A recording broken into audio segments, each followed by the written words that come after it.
yan ay ginagamit natin ang ating utak. No? Ayan. So tayo, ngayon ay pag-aaralan natin ang chess. Ito yung tinatawag nating chessboard. No? Okay, so, yan ay para siyang palasyo. No?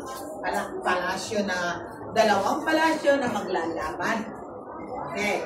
Sa isang palasyo, mayroon tayong pawn, yun ang mga sinasabi nating mga sundalo, no?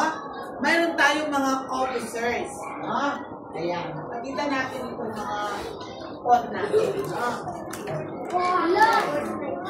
So dito, ayan, mayroon tayong piece na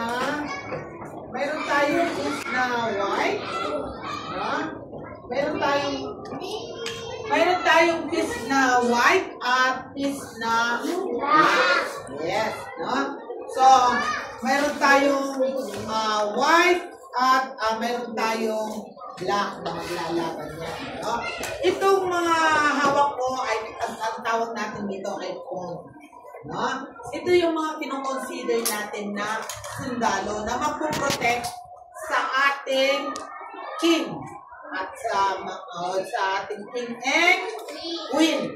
Kasi sa isang palasyo, mayroon tayong hari, no? Mayroon tayong king, at mayroon tayong queen. No? Siyempre, sila ang poprotektahan natin.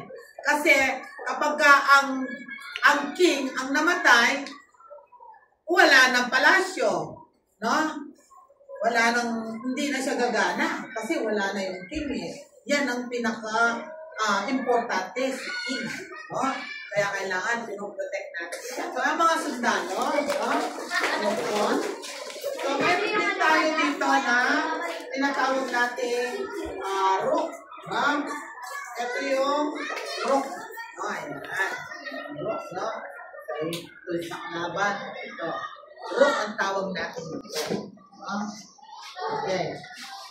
At ito naman, si knight at saka si horse. Pwede natin tawagan silang horse or knight, no? So yan, meron tayong ito yung mga magkakalaban, no? So tig-dalawa yan, no? Tig-dalawa. Yung mga officers ang tawag natin dyan, no? Yung kanina na tinawag ko, no? Yan. Meron din tayong bishop, no? Meron din tayong bishop.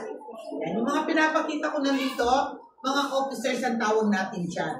Naintindihan? Anong tawag natin dito? Bishop. Okay, meron din tayo yung queen natin na dapat natin protektahan.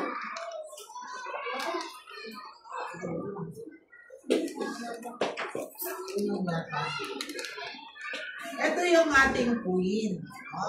Diba sabi dun sa video na pinakita ko, ang queen ay ang pinaka-importante. Very powerful. Kasi si queen, nagagawa niyang lahat. Pero lang yung ginagawa ng horse. Yeah? Si horse kasi pwede siya lumindag. Yeah? Okay.